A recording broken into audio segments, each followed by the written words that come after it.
자, 이제 21장까지 했고요. 22장인데요. 이제 다윗의 사역이 이제 마무리잖아요. 마무리. 뭐 우리도 인생이 이제 마무리가 있듯이 뭐든지 이제 서론, 본론, 결론이 있듯이 이제 결론 부분으로 가는 거죠. 매를 맞고 고난을 겪으면서도 다윗은 자신에게 주어진 사명을 다 했어요. 자기한테 맡겨진 일을 고난 가운데서도 매 맞으면서도 우리가 다윗의 삶을 통해서 배운 것이 뭐냐면 뿌린 대로 거두는 거예요.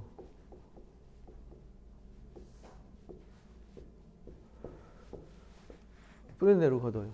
심는 대로 거두는 거죠. 그래서 다윗이 악의 씨를 뿌렸을 때는 그만한 대가를, 버림은 안 받았지만 대가는 지불했다고요.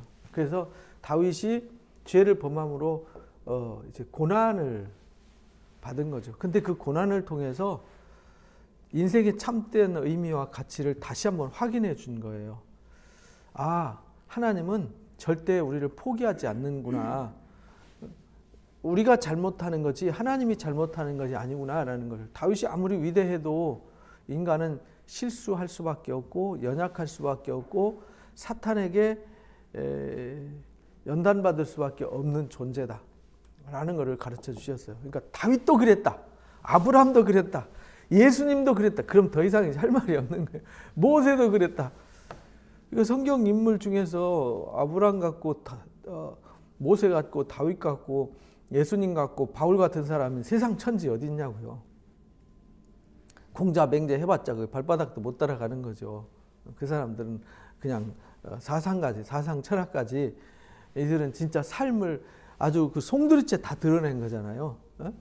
치부를 다 들춰내서 의인은 없나니 한 사람도 없다라는 것을 그 위대한 신앙의 성인들, 위인들을 통해서 의인은 없다. 그러니까 그 뒤를 따라가는 우리는 뭐 안 봐도 뻔한 거죠. 그런데 우리가 이제 그걸 통해서 우리가 악을 행하면은 반드시 보응을 받는구나.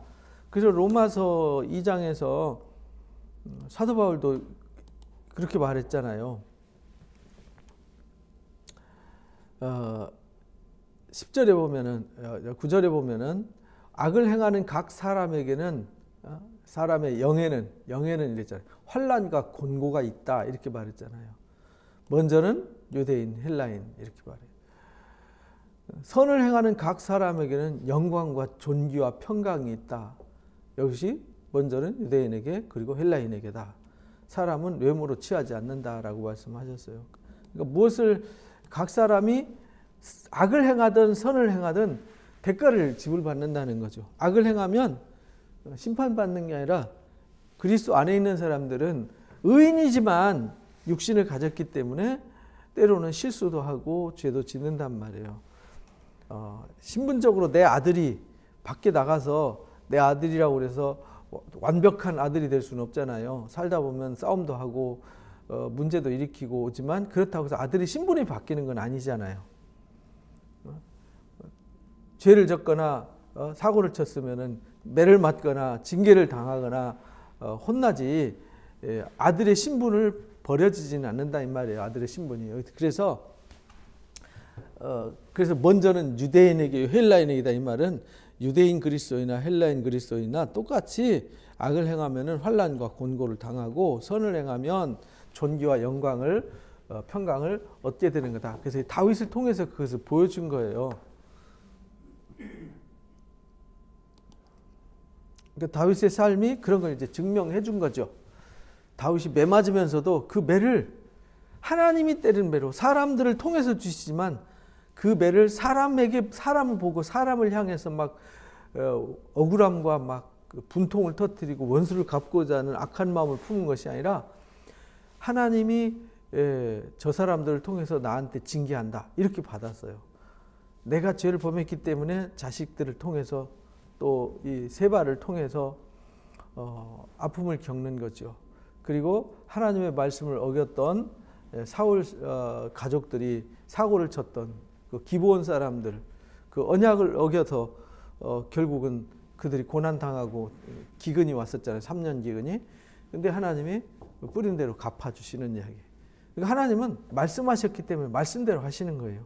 말씀대로 안 하고 딴 방법으로 하시지 않아요. 그래서 우리가 성경을 온전하게 알아야 되는데 성경을 부분적으로 알면 편협적으로 생각한단 말이에요. 그래서 성경을 우리가 창세기부터 계시록까지 관통하고 그 역사의 흐름과 전체에 흐르는 그 성경 속에 흐르는 전체의 맥락이 있잖아요. 그거를 이해를 하면 성경 각 부분의 단어와 용어가 무슨 의미인지 이해가 되는 거예요. 그냥 국어 사전적으로 무슨 뭐 헬라어, 뭐 히브리어 언어 찾아가지고 되는 게 아니고 사실은 그 모든 해석의 그 중심에는 전체에 흐르는 하나님의 마음, 생각, 뜻 거기에 있는 거예요. 그래서 이런 거를 우리가 잘 읽어낼 수 있어야 된다. 그다음에 이제 22장에서 그래서 이제 결론시죠. 승전시. 이건 시편 18편에 있는 시예요. 시편 18편에 그대로 이제 옮겨놨죠. 히스기야 왕 때의 사건을 이사야서의 열왕기 하 18장에서 20장 얘기를 이사야서 36장, 39장에 그대로 옮겨놓은 거하고 똑같은 거예요. 그걸 왜 옮겨놨냐? 상황 설명을 하기 위해서. 시편 여기 있는데 왜 이 다윗의 시를 시편 18편에다 갖다 집어넣어놨느냐? 상황 설명을 하기 위해서 그런 겁니다. 그러니까 어떤 것을 설명하기 위해서 똑같은 내용을 인용해서 반복하기도 해요. 근데 여기서 결론시, 이제 이 시 안에 사실은 다윗의 모든 삶이 다 담겨져 있고 고백이 담겨져 있는 거예요. 여호와께서 다윗을 모든 원수의 손과 사울의 손에서 구원하신 그날, 그래서 이제 왕이 된 때죠. 다윗이 이 노래로 말씀하여 여호와께 아뢰었더라 이렇게 말해요. 그러니까 다윗이 아직 이 22장 승전시를 쓸 때에는 우리아의 아내 바세바 사건 이런 그 가족의 그 처참한 사건을 겪지 않은 때, 겪지 않은 때죠. 그 겪었던 때가 이제 말년이잖아요. 이르되 여호와는 나의 반석이시다, 나의 요새이시다, 나를 위해서 나를 건지시는 자다. 그러니까 다윗에게 하나님은 누구냐? 이게 신앙 고백이 여기 들어가 있는 거예요. 그래서 우리가 주님이 기도 가르쳐 주실 때에도 제일 먼저 가르쳐 주신 기도 내용 1번이 뭐냐면 하늘에 계신 그분이 누구죠? 우리 아버지시라는 걸 가르쳐 줬잖아요. 그게 신앙 고백, 기도면서 고백이란 말이에요. 그러니까 내가 누구한테 기도하느냐, 기도 대상이 누구냐를 명확하게 가르쳐 주신 거예요. 하늘에 계신 아버지한테 기도해라 이렇게 가르쳐 주신 거죠. 여기 이제 다윗에게 하나님은 누구였느냐? 반석이었어요. 요새였어요. 건지시는 자예요. 구원하시는 자죠. 그러니까 다윗에게 하나님은 모든 것이죠. 그래서 내가 피할 나의 반석의 하나님, 반석의 하나님이시요. 또 방패가 되시고 구원의 뿔이 되세요. 높은 망대가 되시고 또 피할 나의 피난처가 되고요. 구원자시라 나를 폭력에서 구원하셨도다. 다윗은 이렇게 하나님은 이 앞에 다윗에게 하나님은 누구냐가 정의가 되어 있는 거죠. 그래서 우리가 기도할 때나 이렇게 말씀을 전할 때 하나님이 누군지를 먼저 소개하잖아요. 하나님이 어떤 분인지, 그리고 나에게 하나님이 어떤 분인지 내가 먼저 하나님 앞에 기도할 때 그 고백이 있어야 되잖아요. 그 고백이 없이 그냥 주절 얘기하면은 그렇잖아요. 이웃집 아저씨한테 뭐 달라고 할 수는 없잖아요. 길 가는 사람 붙잡고 나 저기 뭐 좀 사야 되니까 용돈 주세요. 길 가는 사람한테 그랬다가요 뺨 맞죠. 아버지한테 뭘 얘기하더라도 나하고 관계 있고 상관이 있어서 내가 그분에게 부탁하고 그분이 나에게 어떤 분인지를 말할 수 있어야 되잖아요. 그래서 우리가 기도할 때나 우리가 말할 때에도 우리 삶의 신앙 고백이 제일 먼저 들어가야 되는 거예요. 그래서 다윗에게는 하나님이 이런 분이었어요. 반석이고 요새이시고 피할 바위고요. 방패가 되시고 구원의 뿔이 되시고 망대가 되시고 피난처가 되시고 구원자가 되시는, 그래서 나를 폭력 곧 어둠으로부터 환난으로부터 건져주시는 분이다라는 것을 고백했어요. 시의 첫 장이죠. 그래서 시편에 다윗의 시 보면은 항상 제일 먼저 하나님이 누군지를 고백을 하잖아요. 내가 찬송받으실, 그래서 그런 하나님이셨어요. 그래서 나의 찬송을 당연히 받으실 분이에요. 그러니까 우리에게도 하나님은 예수님은 당연히 찬송 받으실 분이죠. 왜? 나한테 너무나도 큰 사랑 큰 은혜를 베푸셨으니까. 그 찬송 받으실 하나님께 아뢰리니 내 원수들에게서 구원을 받으리로다. 찬송 받으실 하나님께 내가 어려울 때 기도하면요 다 들어주셨어요. 어떻게 들어주셨냐면 사망의 물결이 나를 에워쌀 때, 사망의 물결이 에워싼다는 표현이 참 기가 막힌 거잖아요. 사망의 물결이 그 홍수 났을 때, 저 어렸을 때 이제 우리 집 앞에 홍수 나면 거기가 병목 현상이 일어나가지고 물살이 엄청 셌어요. 쳐다보면 현기증이 났거든요. 그래서 어른들이 못 가게 했어요. 그게 현기증이 나면 사람이 어질어질하면 쓰러져서 그게 빨려 들어가요. 그래서 그 물살을 막 하는 거, 파도 치는 거 막 이렇게 가만히 있으면 이게 빨려 들어가요, 사람이. 그래서 이제 강가에나 우물가에 사는 사람들이 자살률이 높아요. 자살하는 게 아니라 사실은 빠져 들어가는 거거든요. 파도 치는 거 한참 보고 있으면 이게 빨려 들어가요. 그래서 사망의 물결이 나를 막 둘러싸는 거죠. 막 마치 그 홍수가 났을 때 무시무시한 막 물결이 정말 시속 막 100km 막 속도로 막 어찌어찌할 정도로 막 휩쓸려가는 상태, 그걸 말하는 거예요. 사망의 물결이 그렇게 막 나를 삼키려고 그렇게 하고 있다는 거예요. 그리고 불의의 창수가 내내 흙탕물이잖아요. 막 이 비가 와가지고 위에서 언덕에서 막 흙탕물 같이 섞여가지고 치달아 내려가는 물, 그것이 나를 두렵게 해요.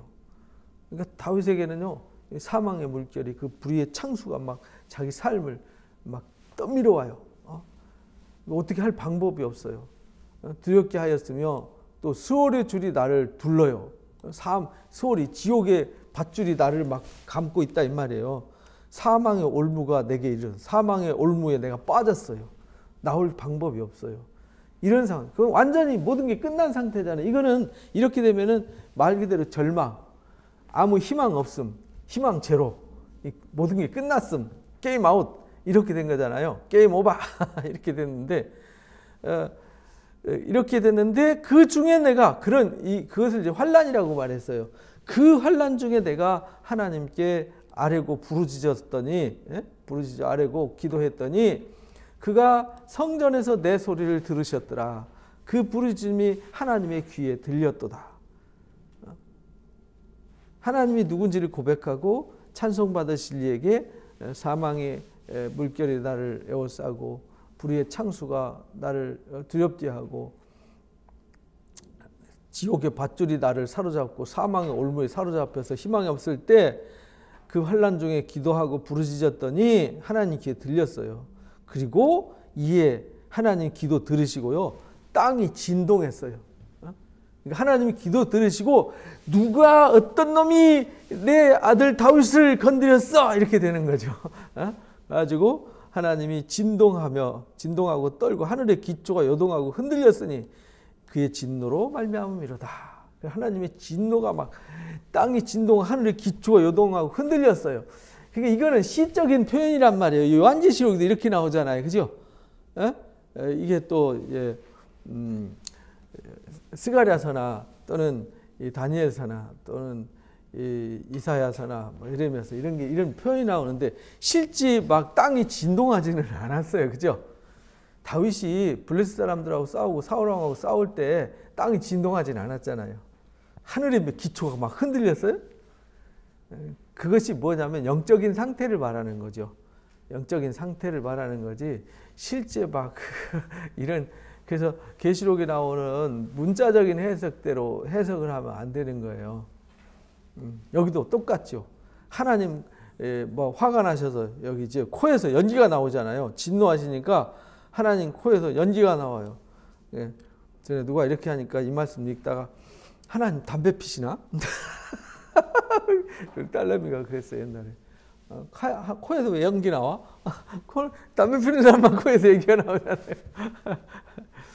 코에서 연기가 나온다는 말은 이제 막 진노한 그 모습을, 그래서 우리 만화 그릴 때 보면 이렇게 코에서 입김이 씩씩씩 하는 게 나오잖아. 이렇게 코 있으면은 여기서 막 그래가지고 이렇게 가지고 막 바람 표시하는 거. 예. 그게 이제 하나의 은유적 표현이죠. 하나님이 진노하신 모습을 그렇게 우리가 마치 화났을 때 막 화가 나고 화가 나면 우리가 혈압이 올라가잖아요. 혈압이 올라가면은 이 호흡이 가빠지잖아요. 그래서 막 분노하면 씩씩거리잖아요. 그 모습을 이제 그렇게 표현을 한 거란 말이에요. 화가 나면 막 뭐 이러잖아. 우리 애기들 싸우고 나면 막 쟤가 나 때렸어. 가만 안 될 거야. 이렇게 하듯이 호흡이 가빠지잖아. 그 모습 하나님이 다윗의 의로운 기도를 들으시고 화가 나셔서 코에서 연기가 나오고 입에서 뭐가 나와요? 불이 나와요. 그래서 하나님 입에서 불이, 하나님 입이 어디 있어요? 하나님 입이.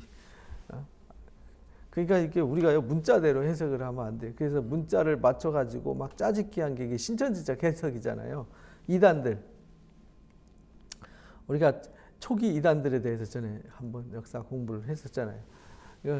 이단들도 그때 이런 일들을 문자적으로 해석하고 그래서 그거를 또 문자적인 해석에다가 또 알레고리라 그러죠. 알레고리. 풍유적 해석을 해가지고 거기다가 이상한 해석까지 더했단 말이에요.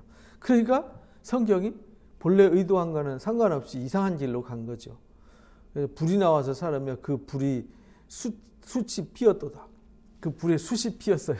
그래서 막 이글거리며 타는 그 모습을 보여준 거죠. 그가 또 하늘을 드리우고 강림하셨어요. 하늘을 드리우고 강림하셨다. 응? 그 발 아래는 어두캄캄했다. 그래서 하늘에서 막 내려오세요. 이놈들! 하고 내려오는 우리 만화 영화에 나오듯이 이놈들! 혼내줄 거야! 막 이러면서 이제 막 분노해갖고 막 씩씩거려서 입에 불이 나오고 막 코에서 막 연기가 콕 나오고 막 이런 모습으로 내려온 걸로서 표현했단 말이에요. 그래서 발 아래가 캄캄하다는 말은 막 무섭다는 얘기죠. 그죠? 그리고 하나님은 막 구름을 타고 날아다니세요. 바람날개가 있어요. 막 날아다니세요. 그래서 이렇게 보면은 이 모습을 그대로 하나님 모습으로 표현하면 진짜 괴물이잖아요. 괴물. 그죠? 이게 이제 다윗이 그때 당시에 막 그 무서운 것을 표현하는 말. 우리가 무섭다는 걸 표현할 때 어떤 의성어, 의태어 이런 걸 들어서 설명을 하잖아요. 그가 흑암 곧 모인 물과 공중의 빽빽한 구름으로 둘린 장막을 삼으시며, 그러니까 흑암에 모인 물과 공중의 빽빽한 구름으로 막 무섭지. 왜냐하면 옛날에는요, 막 우리도 어렸을 때 그랬어요. 비가 올 때 천둥 번개하잖아요. 그럼 갑자기 하늘이 새카매지면서 캄캄해지잖아. 그러면서 막 번개가 막 번쩍번쩍하고 그 다음에 막 우르릉 꿍꿍 막 찌찌찌 꽝꽝 하고 막 천지가 진동을 하잖아요. 그게 제일 무서운 모습이었어요. 그래서 옛날에 피레침 발견하기 전에는 죄 지은 사람들이 제일 두려워했어요. 근데 죄를 지은 사람들이 어디에 제일 많이 모였냐면 교회에 많이 모였어요. 그리고 교회 건물이 높았어요. 그러니까 벼락을 제일 먼저 어디다 때릴까? 교회다 때리는 거예요. 높은 건물에 성주들이 사는데 또는 교회 이렇게 막 잘 사는 사람들 높은 건물을 올린 데다 막 벼락 때렸단 말이에요. 그러면 저 나쁜 놈들도 맨 도둑질하고 사기쳐갖고 그렇다고 벌벌 떨고 그랬는데 피레침 발견하고부터는요 전혀 두려워하지 않았어요. 그런 모습을 이렇게 막 천둥 번개하고 막 그런 막 깜깜해지잖아. 막 빛이 번쩍번쩍하고 막 미국 보면 그 토네이도 막 그 바람이 막 그냥 이 회오리 바람 불어가지고 우리나라니까 용오름이라 그러잖아요. 용오름. 용이 막 바다에서 이무기가 하늘로 막 치고 올라간다고 막 그렇게 표현을 했단 말이죠. 그러니까 옛날에는 자연 현상을 가지고 두려운 하나님을 표현하는 수밖에 없었어요. 왜? 그게 제일 두려웠거든. 그래서 막 번개 때리면은 뭐 화재가 나고 막 홍수가 나가지고 다 쓸고 나가고 그러면은 지금처럼 뭐 배수가 되거나 무슨 뭐 피할 수 있는 어떤 도구나 방법이 있는 게 아니었잖아요. 옛날에는 그냥 자연 상태로 살았기 때문에 그렇게 엄청난 폭우가 쏟아지고 막 태풍이 불고 그러면 모든 게 다 아주 쓸려나가고 없었어요. 그런 막 그러면서 뭐 폭풍이 불어가지고 막 지금처럼 콘크리트로 지은 집이 아니니까 다 종이장처럼 다 날아가 버리잖아요. 그러니까 얼마나 무서웠겠어요. 지금 그 모습을 하나님의 모습으로 표현을 한 거예요. 그 앞에는 광채로 말미암아 숯불이 피었도다. 여호와께서 하늘에서 우레소리, 이게 천둥소리잖아요. 천둥소리.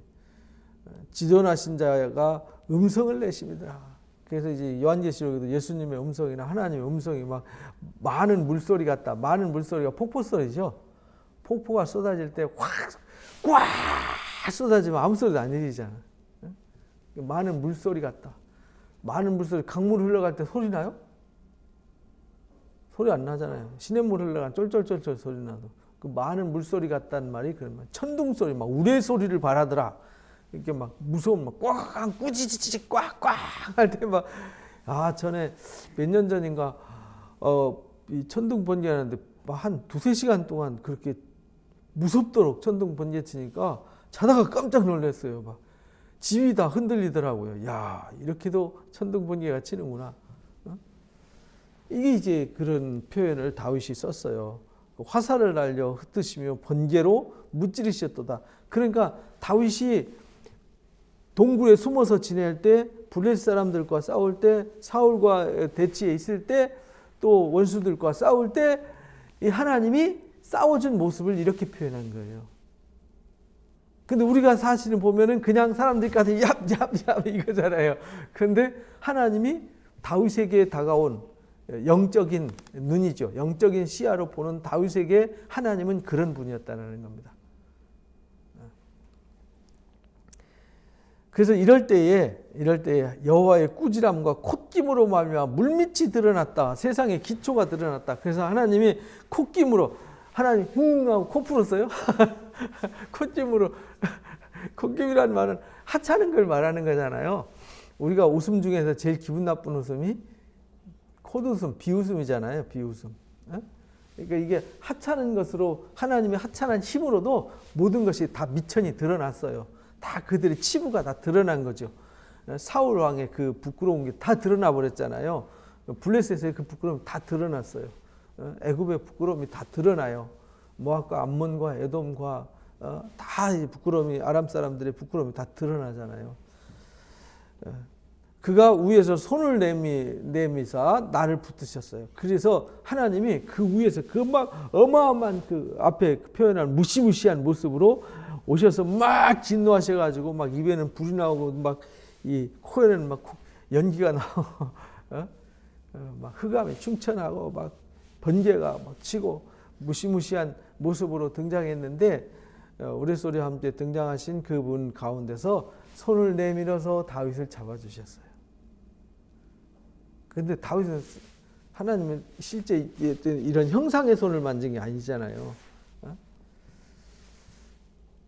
많은 물에서 나를 건지셨도다. 많은 물에서, 이 말은 내가 도저히 많은 물 속에서 내 힘이 아무 의지가 없어. 내 의지로 수영 백날 해봐야, 내가 발버둥 치고 아우성 쳐봐야 거기서는 살 길이 없어요. 거기서 하나님이 손을 내밀어서 거기서 건져주신 거죠.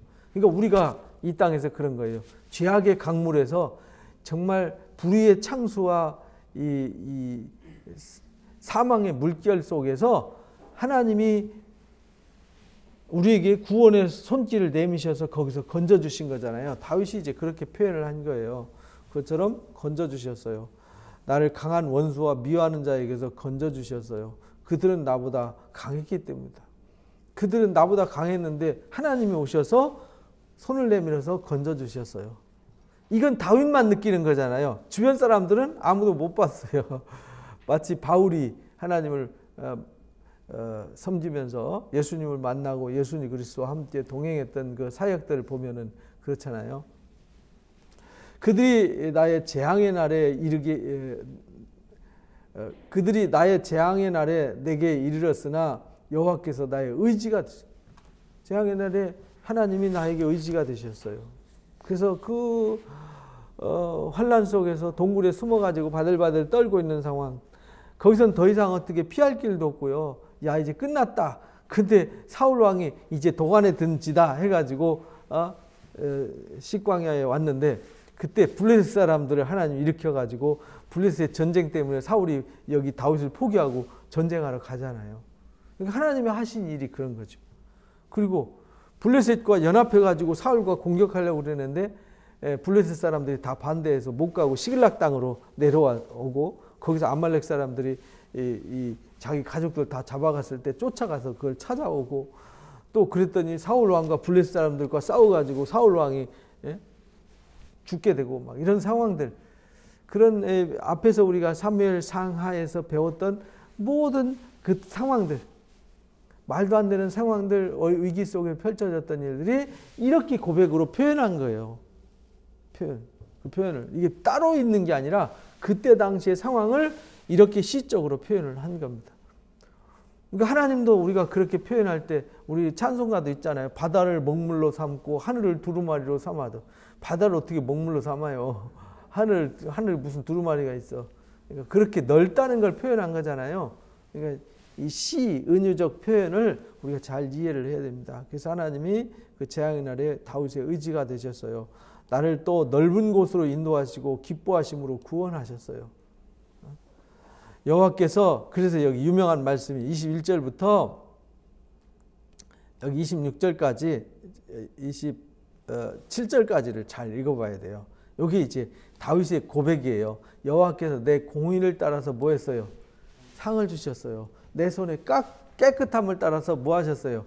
갚아주셨어요. 그래서 뿌린 대로 거둔다는 거예요. 그래서 아까 로마서 2장 말씀도 그랬잖아요. 악을 행하는 사람들이 환난과 곤고가 있고 선을 행하는 자들에게 영광과 존귀와 평강이 있다고. 내 공의를 따라서 상 주며 내 손의 깨끗함을 따라서 갚으셨으니 이는 내가 여호와의 도를 지키고 악을 행함으로 내 하나님을 떠나지 않았기 때문에 그래요. 그러니까 우리가 하나님이 나를 위해서 싸워주시고 나를 그 불의의 창수에서 사망의 이 물결 속에서 지옥의 밧줄에 얽매이고 사망의 올무에 빠져 있는 그 상황 속에서 나를 건져주시는 것은 왜 건져주셨냐면 다윗이 의를 행했기 때문에 그래요. 공의를.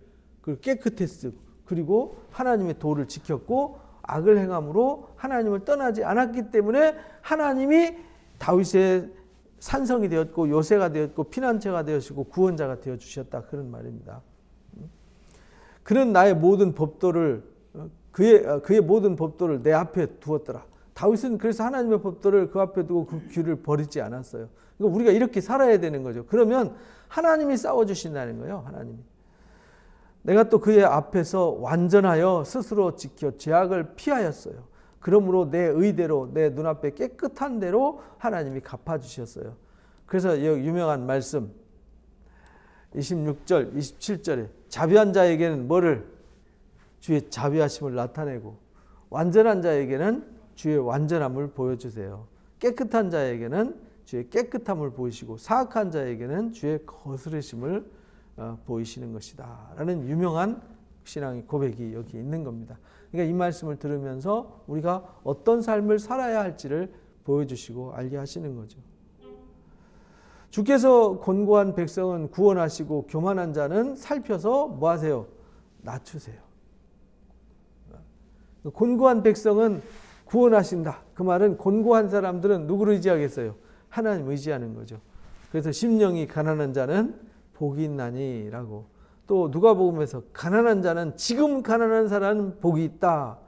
왜냐하면 가난하니까 의지할 곳이 하나님밖에 없잖아요.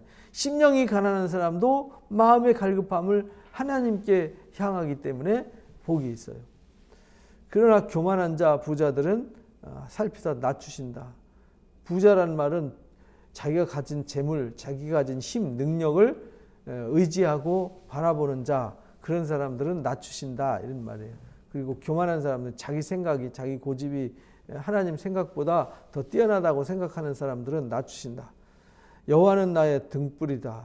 여호와여 주는 나의 등불이시니 여호와께서 나의 어둠을 밝히시리로다. 그래서 하나님이 어둠을 밝힌다는 말은 분별력을 주셨다는 거잖아요. 어두울 때는 어디가 길인지 어디가 적군인지 아군인지 모르잖아요. 그러나 눈을 떠서 환하게 밝아지면 길이 보이고 상황이 보여지잖아요. 그래서 등불, 하나님이 등불이 되신다는 말은 하나님이 나에게 빛이 되어서 상황 분별을 하게 하시는 거죠. 상황 분별. 이게 지혜예요. 하나님이 나에게 지혜가 되셨습니다. 이 말입니다. 내가 주를 그래서 의뢰하고 적진으로 달리며 내 하나님을 의지하고 성벽을 뛰어넘었습니다. 그러니까 이렇게 주님이 함께하심을 믿고 등불이 있기 때문에 이게 담인지 뛰어넘을 건지 건널 건지 피할 건지 알게 하셨다는 거예요. 하나님의 도는 완전했어요. 그래서 하나님의 말씀은 빛이기 때문에 완전해요. 그죠? 우리가 싸우되 맹인과 앞을 못 보는 사람과 지금 우리가 이 대낮에 싸운다. 누가 이길까요? 그거 안 봐도 뻔한 거잖아요. 우리는 다 눈 뜨고 다 보고 있고 눈 감았고, 그러니까 우리가 예수를 믿고 진리가 있고 내 안에 하나님의 공의가 있는 사람들은 눈이 떠진 사람들. 그걸 이제 성경은 깨어있다 이렇게 말했어요. 깨어있다. 깨어있는 사람과 자는 사람은 차이가 있는 거죠. 자는 사람은 밤에 자는 거잖아요. 그죠? 어둠에 취해서 어둠에 잠들어 버렸어요. 그러니까 무슨 일이 일어나는지를 모르고 느끼지를 못하고 경험하지 못하는 거죠. 그러나 눈 뜬 사람들은 보고 느끼고 경험하는 겁니다. 그래서 주의 도는 완전해요. 여호와의 말씀은 진실해요. 그래서 자기에게 피하는 모든 자에게 뭐가 되죠? 방패가 된다. 이렇게 가르쳐 주신 거예요. 그래서 그렇게 고백합니다. 막 감동이 돼가지고 여호와 외에 누가 하나님이며 우리 하나님 외에 누가 반석이냐. 막 다윗이 막 너무 감동해가지고 승리했을 때 그 승리의 노래가 이렇게 나오는 거예요. 그러니까 이 시는 승리의 시잖아요. 우리가 어떤 고백이라는 건 언제 나오냐면 하나님이 나에게 일하셨을 때 그 일하심의 감동이 나한테 있을 때 이런 시가 나오는 겁니다. 하나님은 나의 견고한 요새시며 나를 안전한 곳으로 인도하세요. 나의 발로 암사슴발 같게. 암사슴발은 가볍게 잘 뛰는 걸 암사슴. 나의 높은 곳에 세우셨으며 내 손을 가르쳐 싸우게 하셨어요. 내 팔에 놋활을 당기도다. 내 손을 가르쳐서. 그래서 다윗이 어디 가서 싸우고 뭘 하더라도 형통하게 하셨어요. 왜냐하면 하나님이 그렇게 앞장서셔서. 그래서 다 다윗이 이길 수밖에 없도록 해주셨죠. 주께서 주의 구원의 방패를 내게 주심으로 주의 온유함이 나를 크게 하셨더라. 내 걸음을 넓게 하셨고 내 발이 미끄러지지 않게 하셨더라. 실수하지 않게 하셨다 이 말이죠. 내가 원수를 뒤쫓아 멸하였고 그들을 무찌르기 전에는 돌아오지 아니하였나이다. 앞에서는 마치 하나님, 나는 가만히 팔짱 끼고 있고 마치 하나님이 다 하신 것처럼 써 있잖아요. 그런데 뒤에 설명하잖아요. 하나님이 나와 동행했더라. 내가 가서 싸울 때 하나님이 그렇게 해주셨더라. 이렇게 고백하는 거잖아요. 그러니까 우리도 살아가면서 하나님 말씀으로 살되 하나님을 신뢰하고 그 말씀을 의지해서 확신을 갖고 살아야 된다는 걸 보여준 거예요. 그러면 하나님이 앞장서셔서 우리보다 앞장서셔서 우리가 부르기 전에 응답하신다고 그랬잖아요. 이사야서 58장에 보면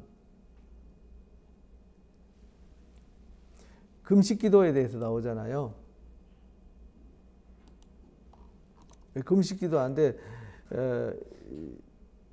금식하면서 다투고 싸우면 하나님이 기뻐하시지 않는다는 거예요. 어찌 그런 금식을 기뻐하겠느냐.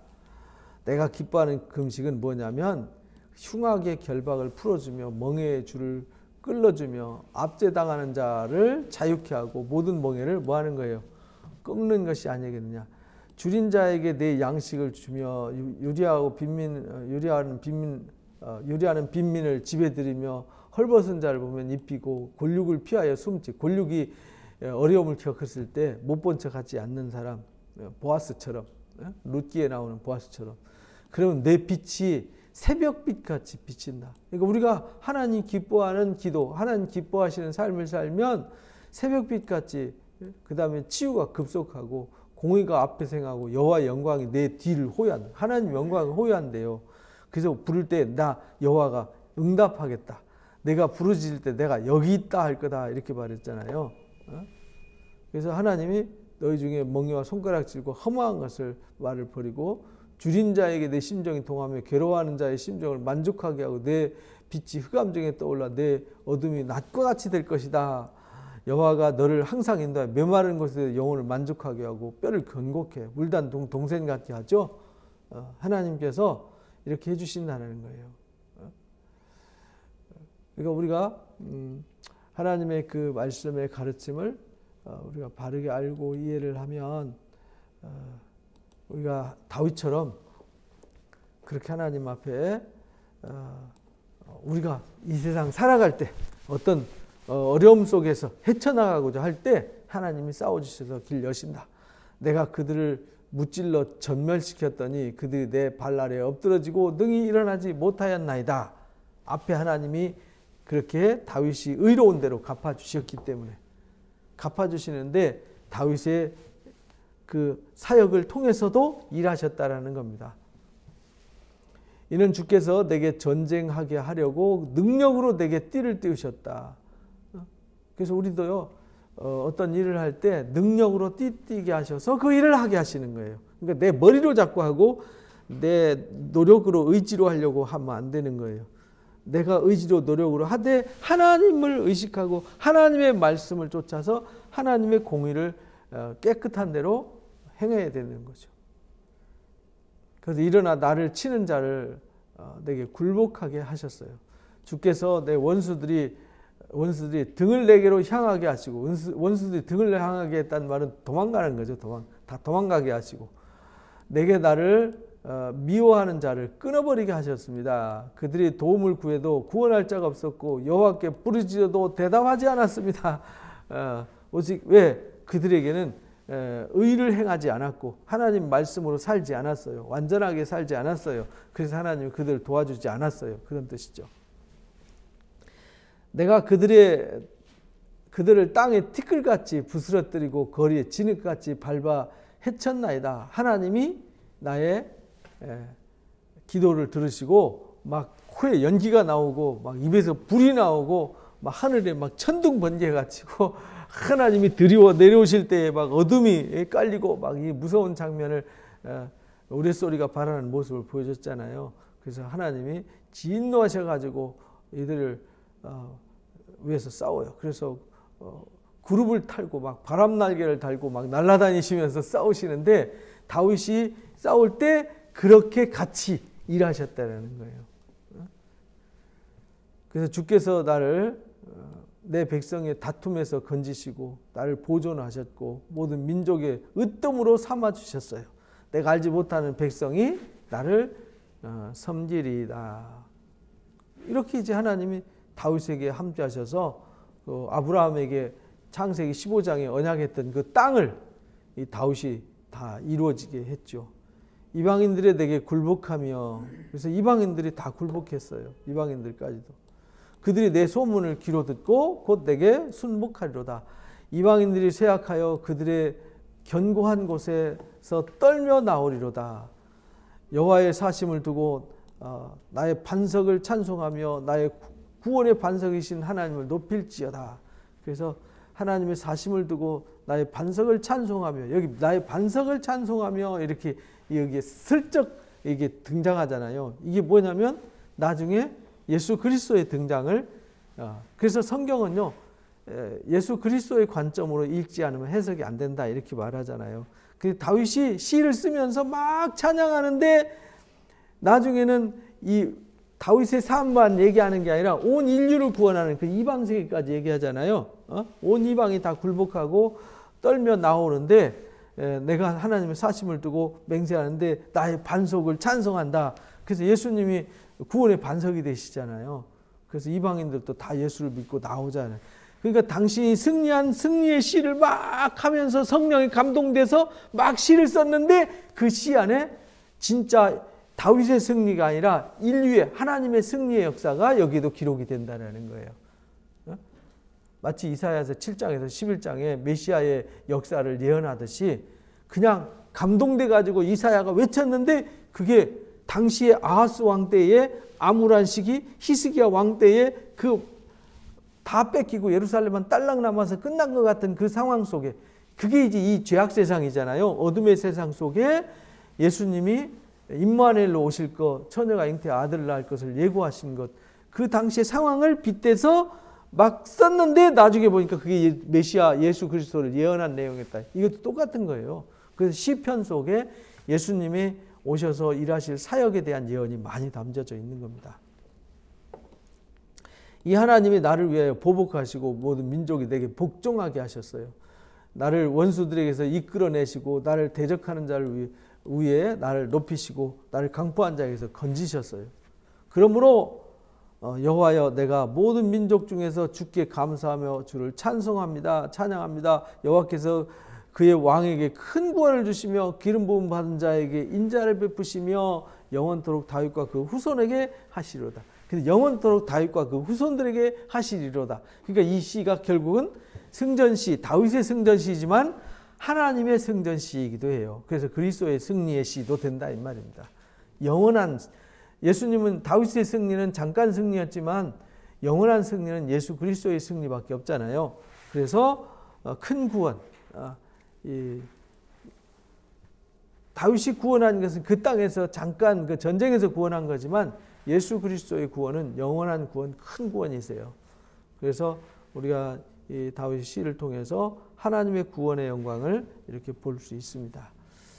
그래서 우리가 시를 이렇게 시편 한 편밖에 안 되는데요. 저희들이 이제 토요일 날 이제 시편 이렇게 배워가는데 시편 한 편 한 편 읽을 때마다 그 속에 담겨진 상황이 있잖아요.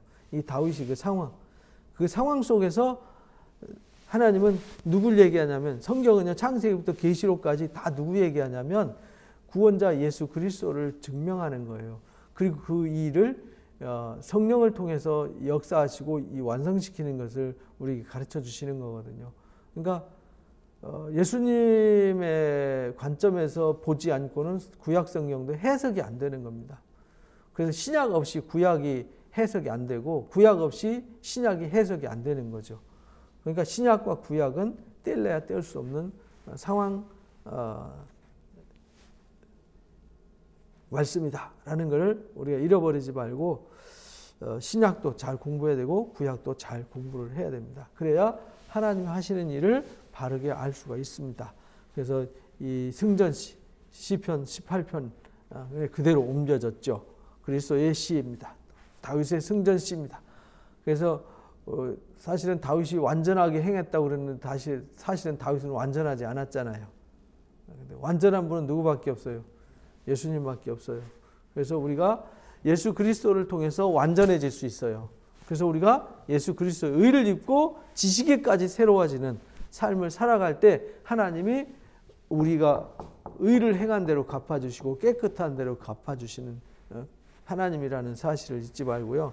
우리가 다윗이 어떤 삶을 살았는지 또 하나님이 마지막 때에 어떤 사람들에게 하나님의 은혜를 베푸시고 어떤 사람들에게 하나님 영광을 나타내시고 하나님이 그 어떤 환난과 사망의 그 물결 속에서 이 불의의 창수가 넘실거리고 지옥의 밧줄이 둘러싸고 이 사망의 늪이 올무가 우리를 사로잡고 있더라도 거기서 건지시는 분은 여호와 하나님이라는 사실을 고백하는 신앙으로 다져주시기를 주님의 이름으로 축복합니다. 오늘 여기까지 하겠습니다. 기도하고 마칩니다. 귀한 시간 주심을 감사합니다. 하나님의 귀한 말씀을 통해서 하나님이 얼마나 우리를 사랑하시는지 그 사랑을 보여주셨습니다. 하나님을 사랑하는 자를 사랑하시고 의로운 자를 하나님 위에서 싸워주시고 깨끗한 자를 위에서 싸워주시는 하나님, 또 선을 행하는 자에게 영광과 존귀와 평강으로 갚아주시는 하나님임을 분명히 가르쳐 주셨습니다. 그러나 하나님을 의지하지 않고 교만하고 육신을 의지하는 자들은 하나님 그 교만을 낮추시고 환난과 곤고로 갚아주신다는 것 오늘 확실하게 말씀으로 가르쳐 주셨습니다. 다윗이 하나님은 늘 피할 바위요 산성이요 요새시요 구원자이셨습니다. 어떤 위기 속에서 환난 속에서도 하나님 앞에 부르짖어 구하면 하나님이 진노의 하나님 다윗의 의를 갚아주기 위해서 이 땅에 친히 강림하셔서 싸워주시고 그들에게 하나님 다윗의 의로운 대로 다윗이 또 깨끗한 대로 갚아주시는 모습을 확실하게 보여주시고 증명했습니다. 하나님 오늘날 우리도 그래서 다윗처럼 어떤 상황 속에서도 하나님을 신뢰하고 의지하고 믿음으로 사는 자가 되게 하여 주옵소서. 그래서 하나님이 우리 의로운 대로 갚아주심을 경험하고 깨끗한 대로 갚아주심을 경험하는 영광과 찬송의 삶이 되도록 인도해 주옵소서. 감사합니다. 영광 받아 주옵소서. 예수님의 이름으로 기도하옵나이다. 아멘. 맞습니다. 수고했습니다.